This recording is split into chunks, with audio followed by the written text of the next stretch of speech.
Okay, so thank you everyone for coming out today. I know this was kind of on short notice because of the piece visual, but thank you everyone for turning up at the right time. And yeah, so please please join me in welcoming Norio Fujikawa. Norio brings to us nearly 30 years of design expertise to every program that he directs at Astro Studios, which is now part of PA Consulting. He's worked on everything from consumer electronics to branding, which includes iconic projects like the Xbox 360 controller. Since studying at the Art Institute of Design IIT in Chicago, he's collaborated with clients such as Microsoft, Nike, HP, Disney, Samsung, Nissan, and Sony, among many, many others. And his passion for emerging technologies has him constantly looking towards the future, while his keen awareness of user needs and experiences keeps him focused on the present.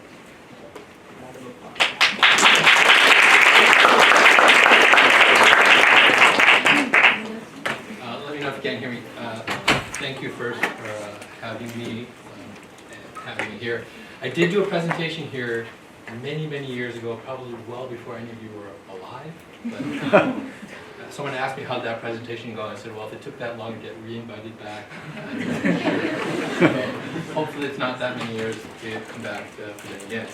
I asked about what I should present to you guys, and I was told, a portfolio presentation is great, but maybe you want to have a little bit more insight, maybe as a designer that's been actually not nearly 30 years, I think it's been about 30 years. Okay.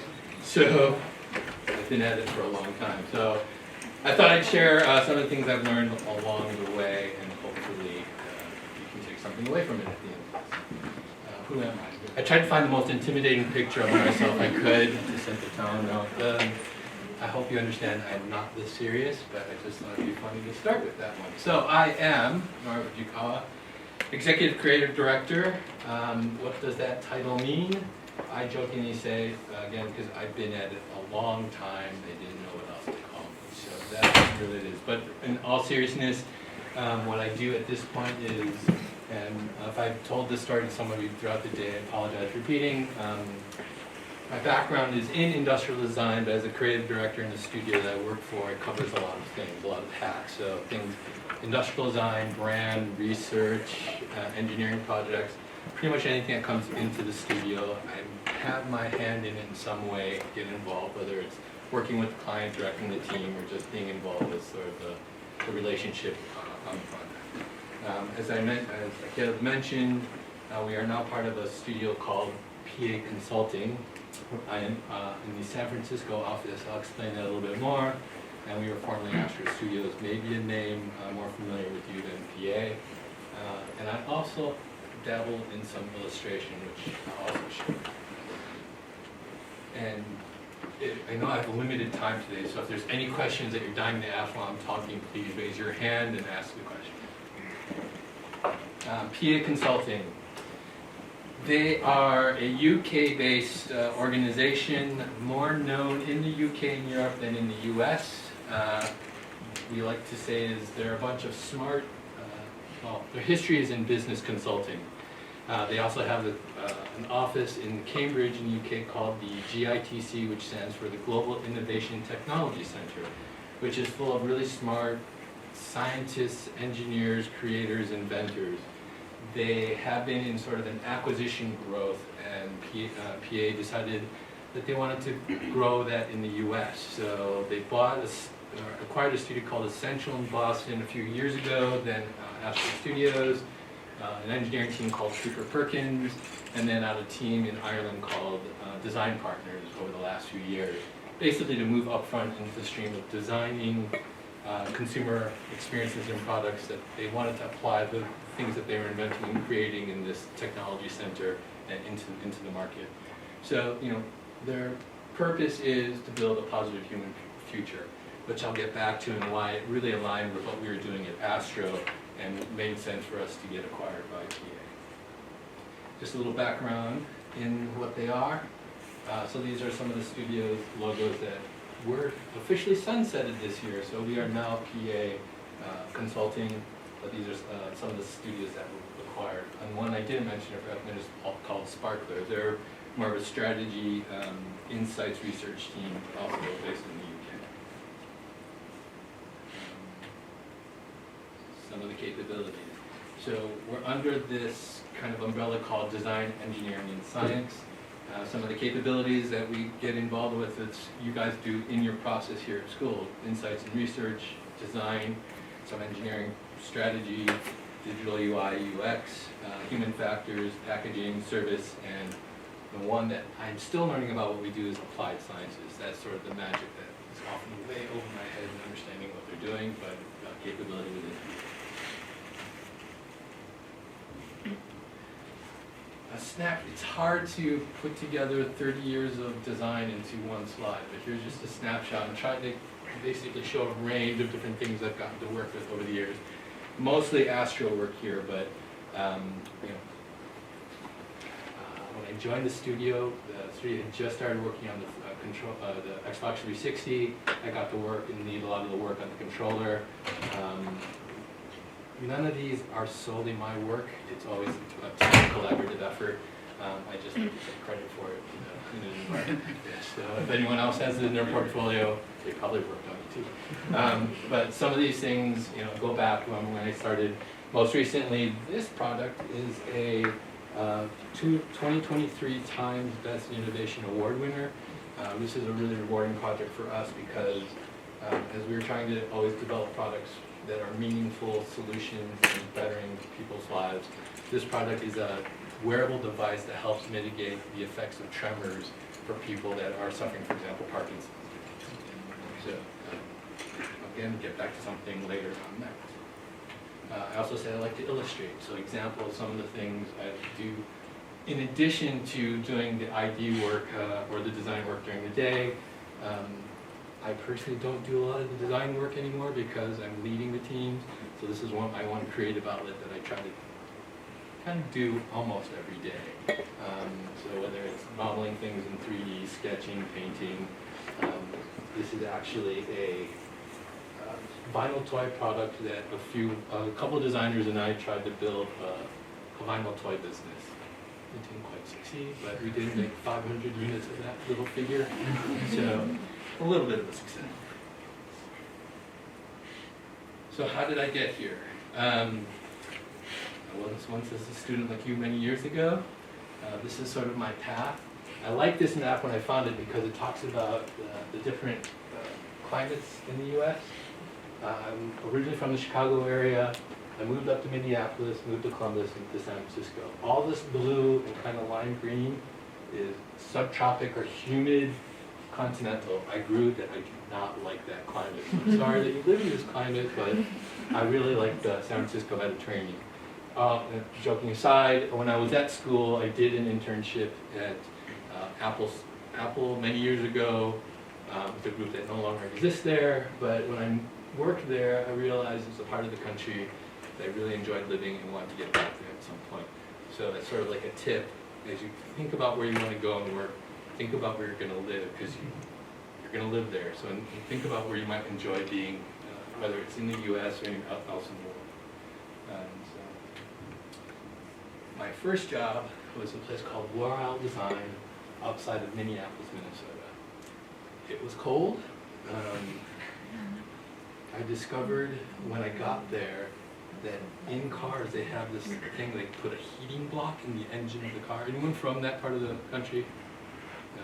They put heating blocks in the car because it gets so cold that your engine freezes. So you have to put a heating block and warm it up. I just want to tell you that's how cold it was there. So it took some adjusting. But one of the things that was really great about this it was a small design studio. Learned a lot in my first job. Some of the clients I got to work with when I was there. I was there for about 3 years. Then I went to a place called Fitch in Ohio, just outside of Columbus, still in the humid climate. Got to be there for about 3 years and worked on a lot of variety of different projects. Started to get bigger name clients when I got to Fitch. It was at the time one of the largest design studios in the world. So they had offices in Columbus, where they originally started, London, Boston, and San Francisco, similar to kind of where I am right now. I haven't said. And then, as part of Fitch, moved out to San Francisco. was with Fitch when I moved. I got laid off, so I freelanced for a few years.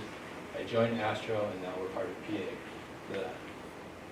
The list got longer on different things because part of it is because I've been in Astro for 19 years.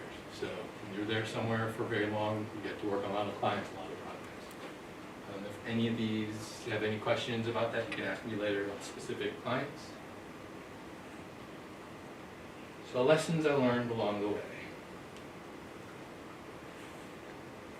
This is why I draw.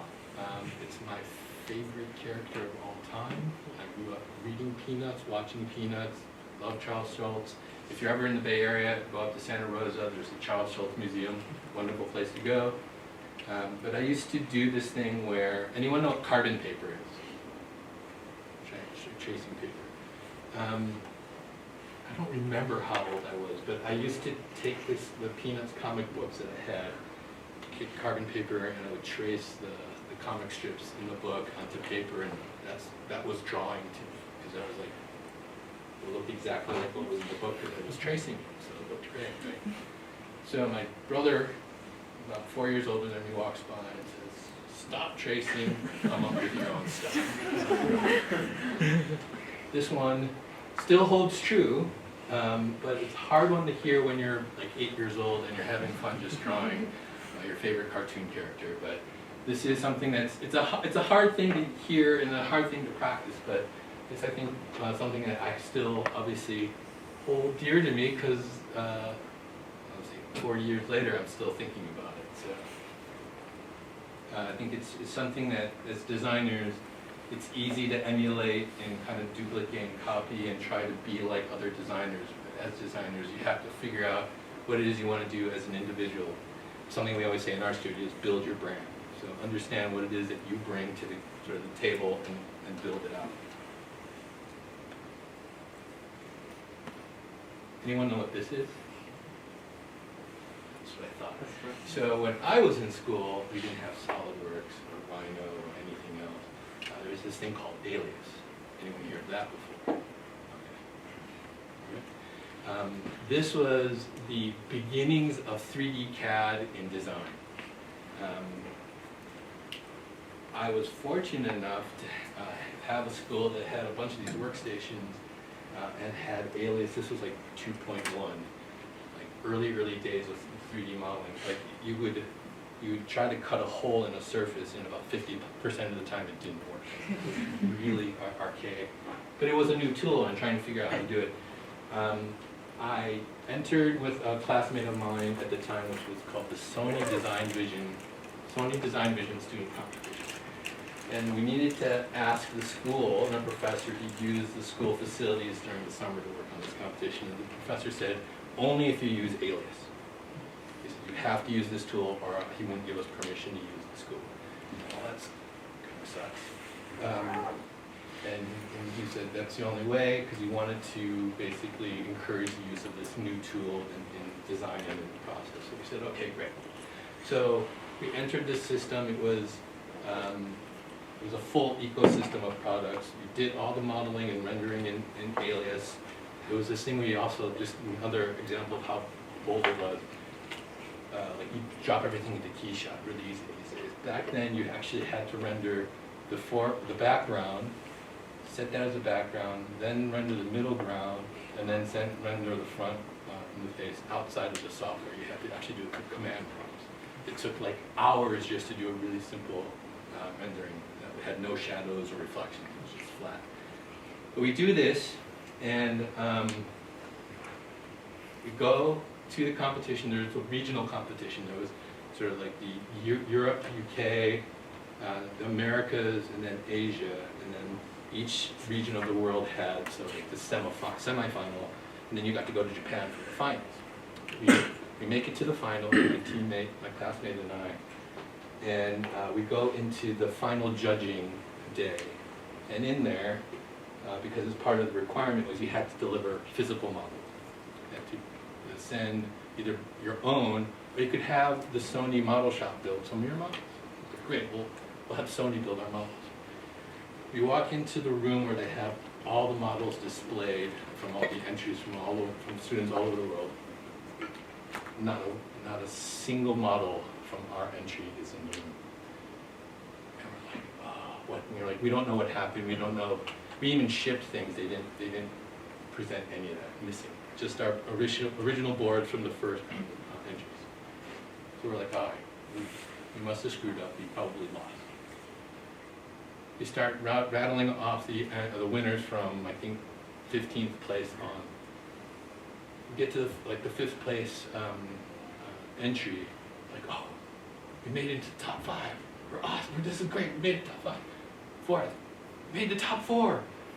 Get to this, the runner up, like, oh crap, I think we won. And sure enough, we win the competition. But the lesson I'm trying to turn here is we then get to tour the Sony design facility, and the VP of design from Sony comes up and says, I need to sit down with you guys. You notice your models weren't part of the judging. Like, yeah, we were wondering what happened. Your models were horrible. He said, you send us models, you sent us files, and the scale we intended them were way off. Like, we wanted this really delicate, there was this idea of this framework that you would put these sort of products mounted on this frame, like this flexible frame. We intended to be this really delicate kind of proportion. When what we saw, because they showed us the piece of the model, was like a giant tube, way off. And so he turned to us and said, Alias in this 3D CAD modeling is probably the future of design, but remember, it's still just a tool. It's not something that should be the only tool they ever use to visualize or render or make something. You have to use the whole set of your tools to really design. And so what that comes to is lately this thing, right, Midjourney. A lot of discussions in design all across all the studios, all the corporations, all the teams. We even had an AI sort of training session in our studio to talk about what the future of AI how it might impact our process. And realize that still this one rule still applies. It's just a tool. Remember that as designers, whether it be CAD, whether it be 3D printing, whether it be the newest AI tool, you are still sort of in control of what this is. It's just a tool. Don't let it define you as a designer, because if you do, then you become a tool and not a designer. This is my school. It's a building called Crown Hall. It's a pretty famous Mies van der Rohe building that my brother was actually a student of the architecture building. And when I was trying to figure out what I was going to do out of high school, they said, well, they do some cool stuff in the basement. And that's where the ID school was in the basement of the architecture building.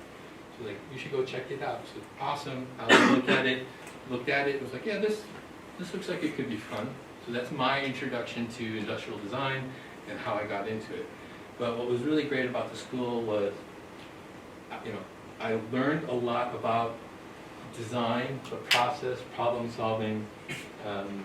That what they weren't doing a very good job was actually training me as an industrial designer. The school was at the time going through a transition of a sort of a master's and PhD program. So a few years after I had left, they eliminated the undergraduate program. So you can see that even then they were starting to shift away. So even the things that we were learning as students, as undergrads, were very important skills to learn, but maybe not as just first-year industrial design student designer trying to get a job at a studio. So one of the greatest things I learned from a professor as I was trying to figure out my first job was, go somewhere where you can learn everything you didn't learn in school. Which I'm sure is not what's happening here at CMU, because I'm sure you're learning everything you need to know. But at least for me, I realized that there were things that I still needed to learn, even though they did a good job of teaching us. I don't know if they necessarily trained us. So this is lesson number 3. Seek out and learn what you don't know. And this was another one that'll hold true throughout your career. There's going to be things that you get exposed to, new tools that come out, new things that you have to kind of keep on top of, whether they're trends, new technologies, new processes. Just try to keep learning for as long as you can. These are my sketchbooks. I love to draw. I still love to draw. I try to draw as much as I can. This is most of my sketchbooks over several years of drawing. My second job, the one that was in Fitch in Ohio, used to hang out with this designer, We used to go to the coffee shops or to a bar and draw. And when he turns to me and says, "Where's your sketchbook?" I said, I don't have a sketchbook. And he's like, how can you be a designer and not have a sketchbook? Today I was really excited to see a lot of sketchbooks in the studio, so this probably not necessarily a lesson you need to be told, but it's really important to keep a sketchbook. And with that, this is the interactive part of it.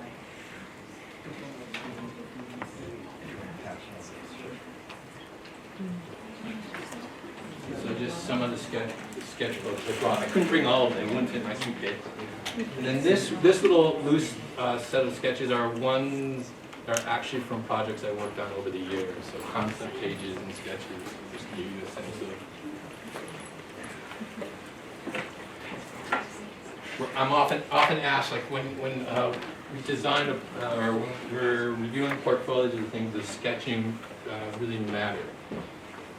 It's not so much the sketching itself, but having the basic, again, tools, fundamentals of communicating through visuals is really important. So knowing how to, whether it's a digital sketch or it's a pen or paper, however, it's even 3D modeling can be a sketch. Being able to quickly communicate your ideas and being able to share that with a greater team is the thing that we look for when we look at portfolios. So keep a sketch. Another way this lesson.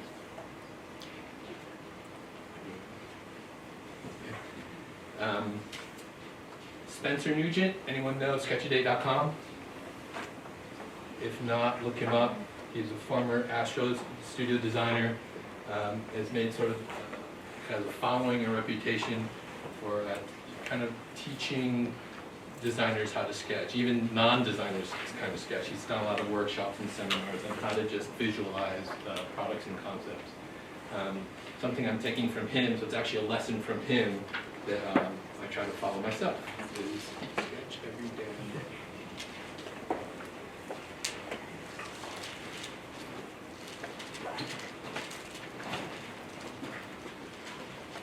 I even have a sticker of his that says sketch every damn day, so I'll try to remind myself to do that.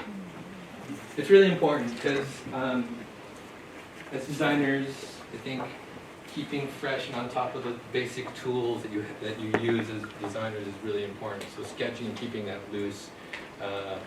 Again, I saw a lot of sketchbooks today, so that was awesome to see. My friend's sketchbook that I was talking about, it was more like a life journal. He would put notes, thoughts, poems, artifacts that he collected that he glue into it. It became more of a personal journal, but he would always constantly be sketching in that for his ideas. I do, as you could do, less about product industrial design, but just illustrating, drawing, keeping your sort of skills fresh and practice all the time.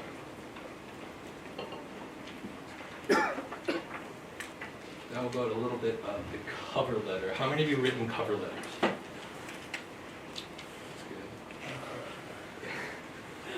good. I'm terrible at writing. It's one of the worst things. I labor over all the time. I just came off of last week having to do year-end reviews for our designers. A lot of writing and forms. It's not something that I'm very good at, so I need a lot of practice. So keeping it simple is really important. But here's some examples of things that I've gotten in cover.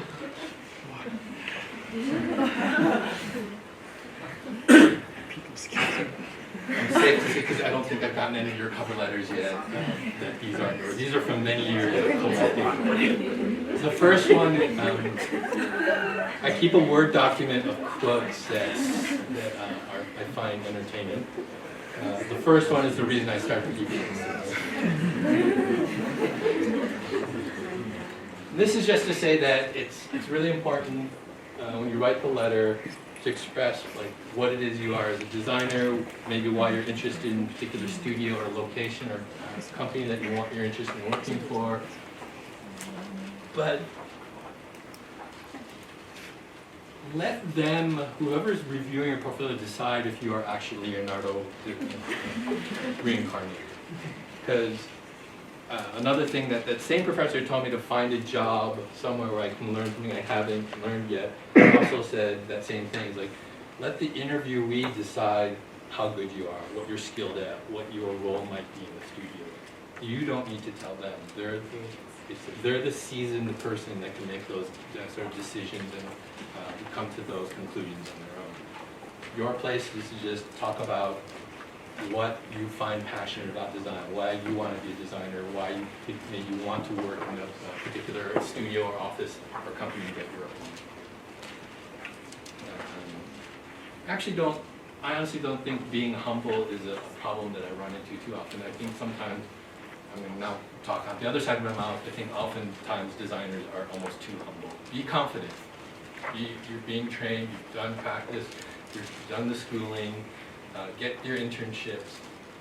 At some point you know what you're doing. Just be confident of that, but maybe stop short of saying you're some famous artist. The portfolio. We get a lot of portfolios. I've seen a lot of portfolios. I've made portfolios. We make portfolios of our studio for clients. One of the things that happens often is this, right?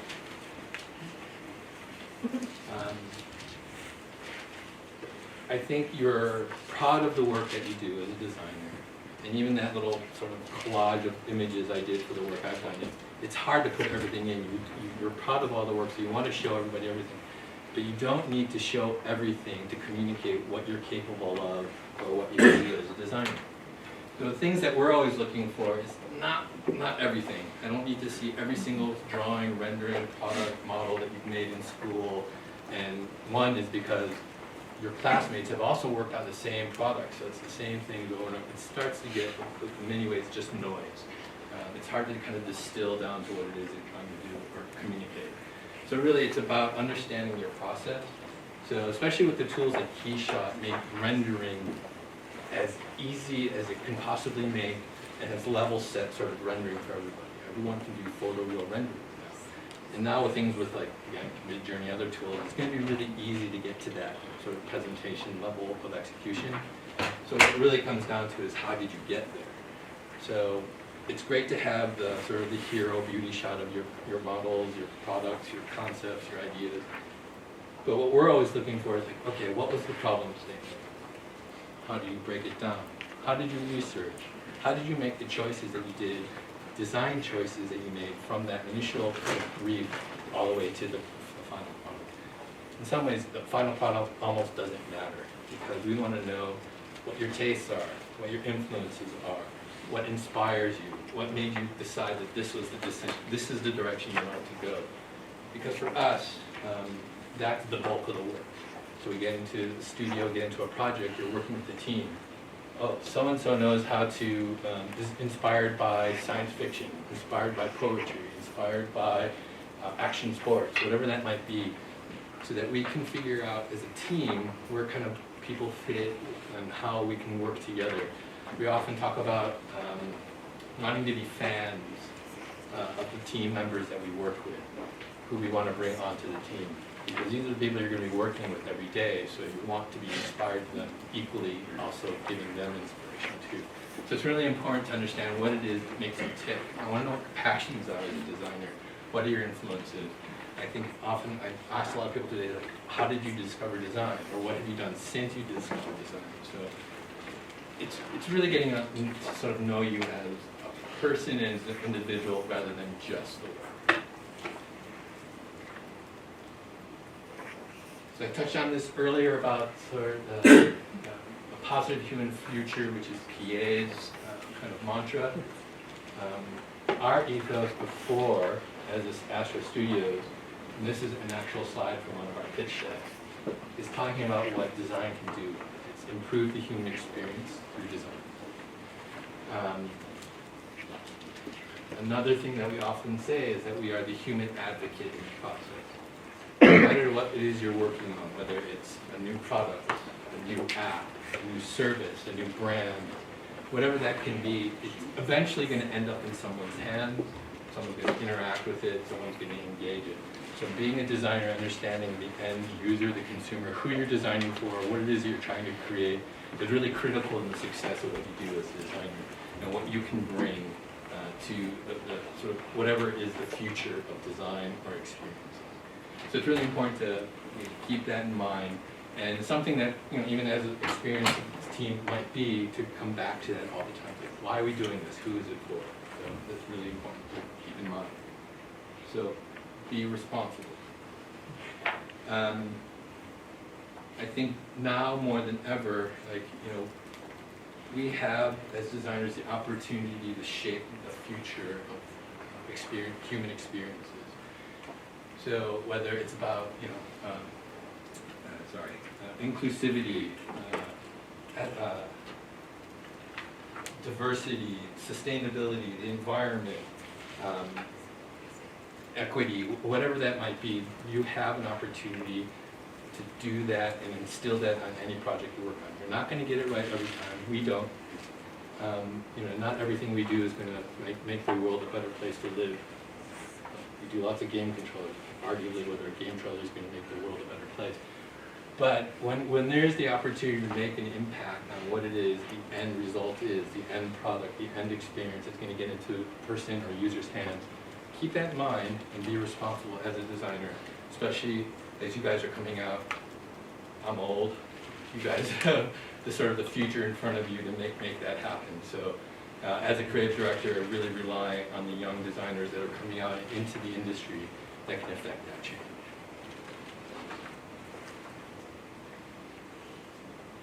They are speaking in the spring as part of the series.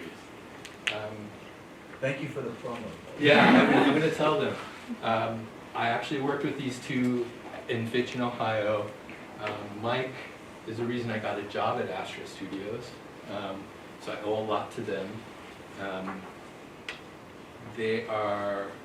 I'm really glad I'm not following their presentation and that they're following mine, because they're very talented, well-versed in design. Some of us jokingly call them sort of like the modern Charles and Ray Eames, because they're a couple and they do beautiful work, do furniture, have made a mark in design. I'm almost giving the intro to them for the spring. Design directors of Google for a long time, and they have their own studio as well. So I can't say enough about the skill of what they do.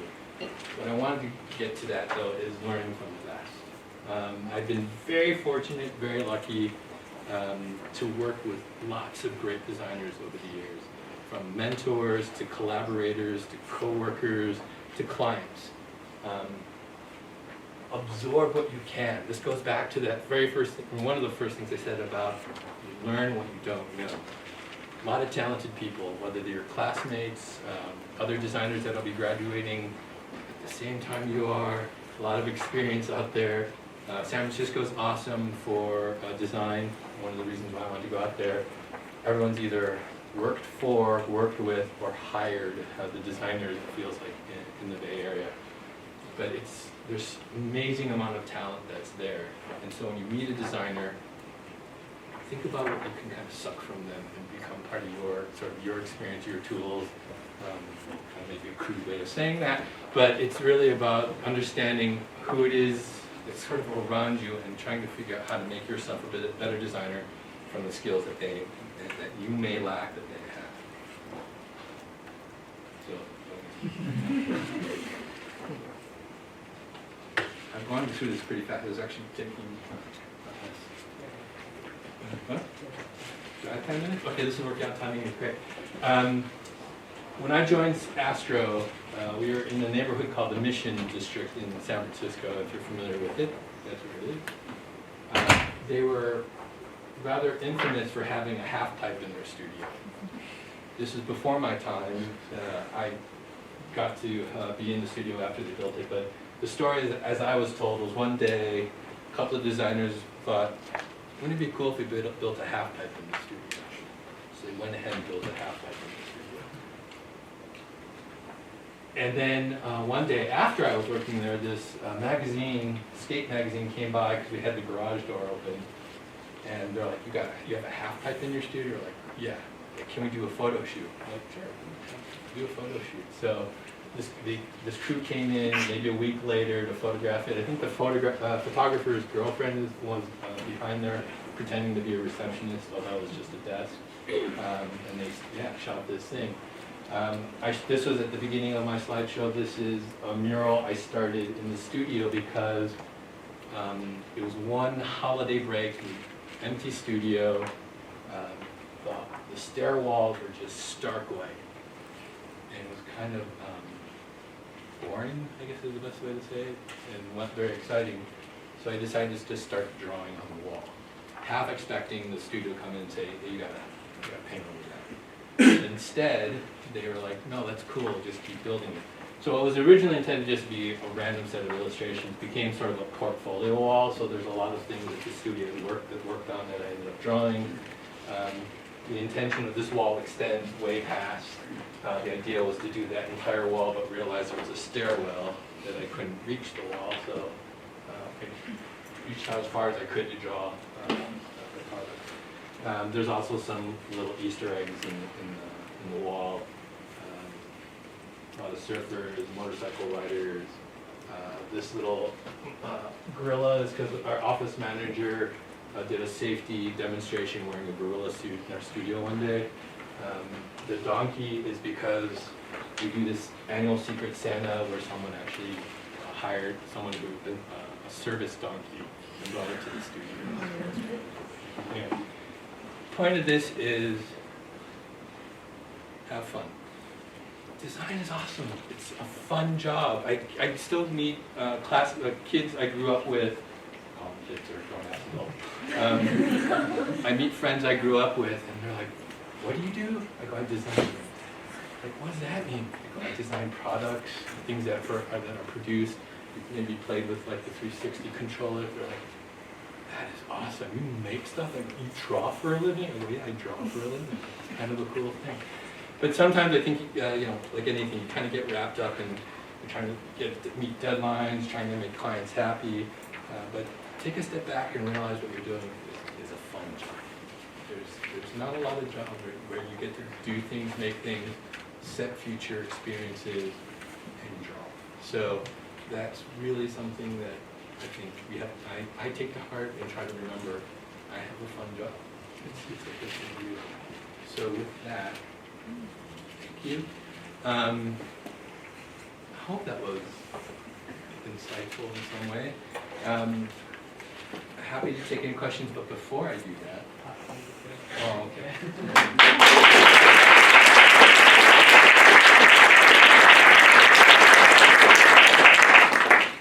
Any questions? You're going to do the chair thing, right? Want to do the chair thing? Yeah. Look under your chair. If you have a Post-it under your chair.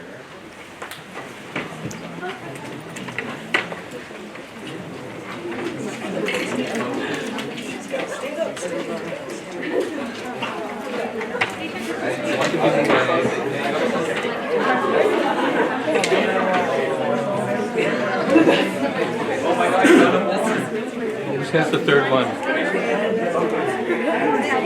don't you be first pick?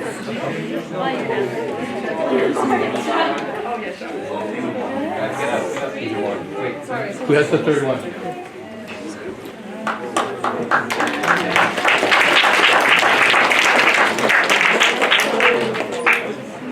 That was my way to buy a positive response.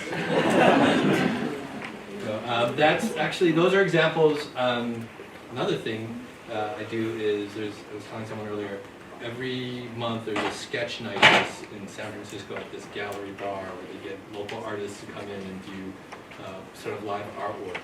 So I try to go as often as I can. Those are some things that I drew and colored while I was at this sketch night. Anyway, Question? any questions? What time do you wake up and go to bed? That's a good question. I'm usually up by 7 and probably go to bed midnight.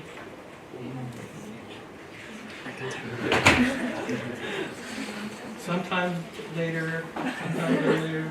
That's kind of on average. You guys are probably up all the time. I remember seeing like all-nighters. I have to say I've only done one all-nighter. No, maybe that's not true. Maybe 2 all-nighters professionally. So we try to keep a work-life balance. I understand that can kill people, burn people I was just curious, you're going through, all of the different tools that you've had available over the years. And I was curious, have you noticed any change, like in your practice, just based on the tools that you have to work with at any given time in your career? Yeah. So going back to the CAD, the alias modeling, I've been lucky, but also I think it's that whole thing like you make your own luck. So when I was up in Minneapolis, they didn't have alias at all. It's like the alias salesperson came in and they're like, want to buy this? At that time, it's like a $20,000 system or something. And I somehow convinced the owner to purchase a seat, even though I think as a designer, I had no idea. I was still learning the process, right? So I wasn't even really sure how to use that thing, except I knew how to model and render stuff. But it wasn't necessarily, I knew how to use it in the best practices in design. But what was great was because of that, this job in Ohio, which was at Fitch, which by the way, it was a job that all of us in school wanted to get because it was this beautiful, picturesque studio. There was a converted farmhouse with a river that ran through it. It was awesome. They had this alias workstation that was just sitting there collecting dust. So someone similar like me convinced them to purchase the seat, but they didn't know how to use it at all. So I was able to go in there, and because of a few years of designing at this other studio, I started to understand how it was best to use this tool in practice or in the process. So at that point, I started realizing whatever the tool is, understand how it fits in. So since then, there are things like 3D printing, other kinds of rendering tools. Like when KeyShot came in, we originally had a designer on full staff time just doing renderings. He was using V-Ray. Very complicated rendering tool, very like a lot of work to do it. And all of a sudden this software comes in, you can drop in the model, drop in some shaders, and bam. So anytime a tool comes in, the thing to think about is how does it fit into the process and how does it make either your workflow better, improve your workflow, give you opportunities to envision or do things differently. So I think it's with anything, like now there's all these AI tools, whether it's ChatGPT, Midjourney, DALL-E, Adobe has their tool, it's called Firefly, I think. So you're seeing a lot of these tools, so then it becomes like, and that's why we're having very open discussions about how to use that tool to make us better or more efficient. Does that answer the question? I think so, yeah. Sorry, Yeah. I ramble sometimes. Anything else? What was your favorite project? Oh, I told this story earlier too. So it's only because it's been recent. It has actually nothing to do. Not to say nothing to do. It doesn't use my skill as an industrial designer. It actually uses my skills as an illustrator. There's a company called Wild Type in San Francisco, and they do lab cellular agriculture or lab-grown protein. So they actually take the cells from salmon, like pure cells of salmon, basically put it in a brewer, and they grow the salmon protein. So they grow slabs of salmon. It sounds kind of crazy and gross, but it actually works, and I've tasted it. It tastes like salmon. So we didn't do anything that has to do with the science of growing salmon cells at all. It's not what we do.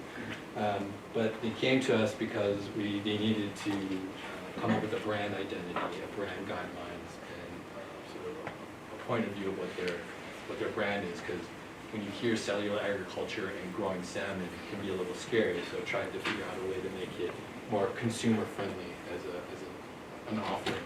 So we did a bunch of brand guidelines, and while the brand team was working on it, I saw that they were trying to do some illustrations of salmon, some fish, and I was like, can I draw? Can I draw some of the salmon? And they're like, sure. I'm not going to say no to the creative director, right? So I was like, I'll draw some salmon. So just because it was interesting, so I submitted some sketches. It went with one of the concepts. The client loved it. Ended up becoming part of the brand guidelines. And now they have, in their offices and in their lab, they painted these walls with all these fish that I drew up on the wall. And they actually call them Norio fish inside the company. I swear you, that is probably one of the most rewarding things I've ever heard on a client project, is to have something called Norio fish. So that's been something that's been kind of been exciting most recently. But over the years, lots of different projects. The 360 controller has been great. And Mike, I think, has it in his portfolio because he worked on it as well. There's been all the stuff that I did for when I was in Ohio for Little Tykes, working on kids' products is always really fun. Because you have to almost set aside your better sort of design instincts as doing modernist, minimalist design, and just do something fun. So things like, I think I had up here, working for Mattel, doing the Barbie line of consumer electronics was fun. Doing some cars, boombox, and TVs for Disney Pixar was fun. I even had fun doing a bidet. This project for a bidet came in the studio, no one wanted to work on a toilet seat. I'm like, that looks like fun, I'll do that. So I did a toilet seat that was actually a fun project. Mostly because I took pride in the fact that no one else wanted to do it, I did it. So. There's different projects over the years for different reasons that have been really enjoyable. I already asked the questions. Go ahead and then we'll go. Yeah. You mentioned how, like, as a creative director, you don't do as much like drawing nowadays. So, what exactly is like being a creative director like? All right, I will try to answer that question. So, as a role of creative director, you're involved in a lot of different things, like just running the day-to-day studio, making sure that it's sort of a creative space that your team wants to work. Get involved in business development, finding new work, new clients, new opportunities, writing proposals, managing the actual project teams, so reviewing the work that they're producing, giving them guidance, making sure that the client's going to be happy with the results that your team is producing. Those are probably the bulk of the things that I do. So, as I joked earlier, let the design team do the work and take the credit. But no, it's really it's just making sure, like a metaphor that I once heard was when a plane takes off, making sure it gets to where it needs to go. It may go a little north, it may go a little south, it may even turn back sometimes, but you want to make sure it lands where it's supposed to. Do you think there is a prominent element or style in modern American design? Repeat that. Do you think there's a prominent element or style in modern American design? Oh, American design. Like, what's your impression of that? I'm going to say yes, because what Astro actually did as a studio, as a culture, really embraced and took on the persona of being this California West Coast design studio. So it was very much about like American design in California. We kind of established that as part of the culture in the studio. So in that regard, yes. And I think there's a lot of clients that are attracted to that. We'll have clients that are U.S. based that want that. We also even get clients that are overseas coming to want U.S. design. Like, they're successful businesses, but they just want an influence and impression and point of view. Again, going back to that point of view of sort of American culture design. At the same time, we'll work on clients that have markets in other areas that'll say, we have to learn about their culture, what are the influences, what are the things that they hold as sort of values, so that we design appropriately for different sort of markets or consumers. I know you talked about sketching every day. Are there any other routines or practices that you do, things that you watch or read regularly to sort of like maintain creativity? Or like media Yeah, diet? I wish I was a more avid reader. Probably one of my weaknesses, something I have to learn. I like movies. I'm kind of a science fiction, fantasy movie watcher. Anything, even if it's a bad movie, I'll watch it just to see what the visuals and the effects are. I really enjoy that. I like eye candy. It's terrible to say because as a designer you should be deeper thought of solutions, but man, some of the things that are coming out these days are just spectacular visually. I recently watched, my son loves Dune. The recent Dune that just released. I thought it was the boringest movie ever. I don't understand why he's so excited. But the visuals and the way that they tell the story, at least the visual effects of it is just amazing. I really enjoy it. But to age myself, I'm a child of the 80s. So like 80s movies and some of the things that they did back then still kind of resonate with me, both here in the US and Japanese anime or comic books. So you'll see, I think if you look at my sketchbooks, you may see some influences of some of that in these things that I sketch. And other designers, just looking at what like the work my team does, the other designers that work with me. Pretty awesome. I was curious, I didn't have the question that you asked earlier, as a creative director, and as you are a designer in Northwester, and now you're in a position that's not as directly creative as before, like making things like that. And are there any regrets per se? Yeah, that's, someone else asked earlier today about, like, how do you end up finding yourself into a management role when you were a designer before? Some of it is just organic. I've worked mostly in small studios, so as you get more experience, there's several factors. You just get more experience, so you know more, so you get into a position where you're starting to guide or mentor designers, so you kind of end up filling this role of guiding more than doing. And you want the younger designers or less experienced to get that experience, so you want them to do one. That thing. There's also something about, like, I hate to get into financials, but like, you get more experience, your billing rate goes up. So you start burning more dollars on a project than ever before. So you end up being expensive on a project. So there's some of that. And others also is just what it is you want to do. In most of the studios I've ever worked in or environments, there's been sort of a track where you can just be a designer, and there's a track where you want to become more of a management role.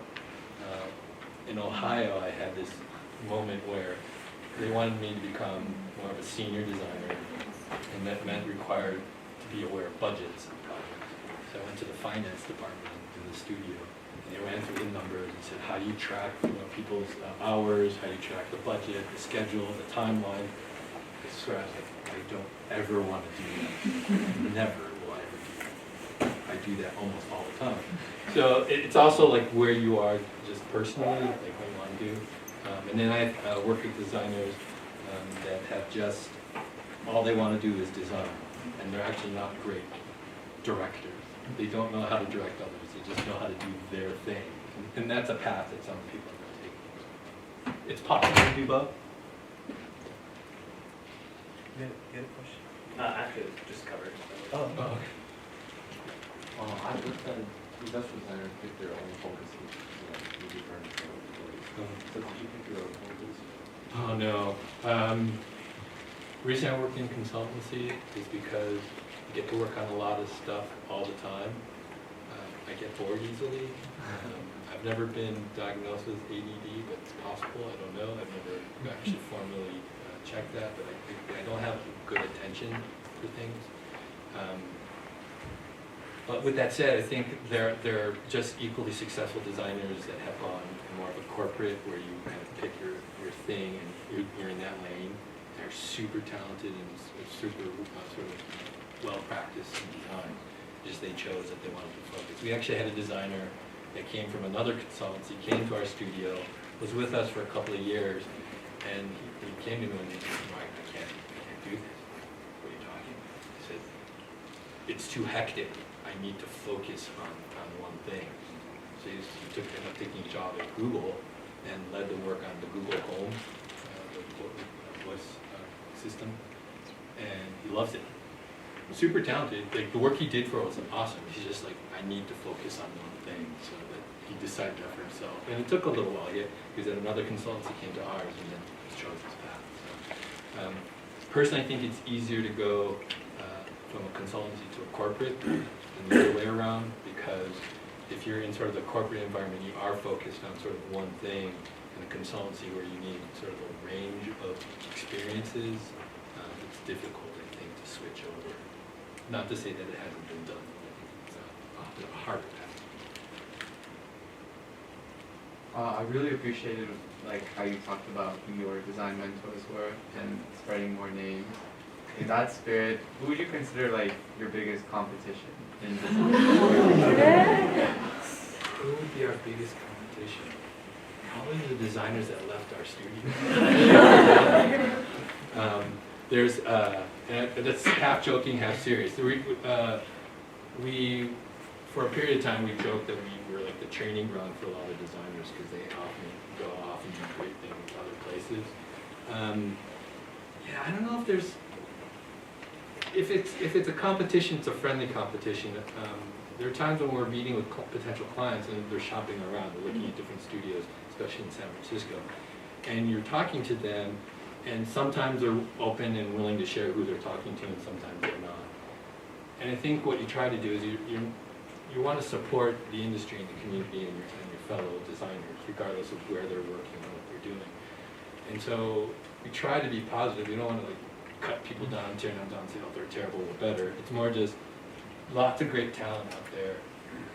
You help guide your clients, whether it's to you or to somebody else, so that they achieve the success they're looking for. So it's often like, hey, if you don't go with us, it's great. If you go with another studio, you know, like, oh, those guys, like a couple of those guys used to work for us. You know, you're gonna do well. So it's my way of not answering your question. We have time, one more. How about you be the last question? Go ahead.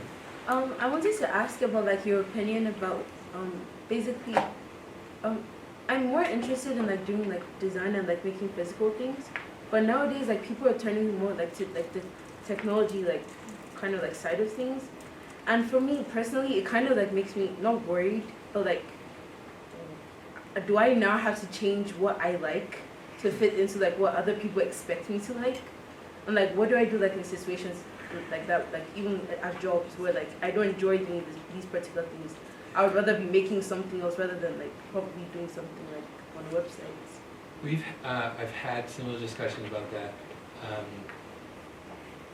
I like to think, and I could be wrong, that there's always going to be a need for tangible things, products, interactions, devices, to be completely virtual. Like, even talking about the Matrix, right? That's like the ultimate VR experience.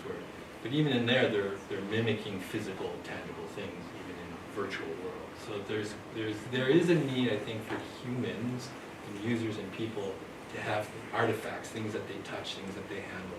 So I think as industrial designers, that'll never go away. It may shift how you think about how consumers or users interact with things.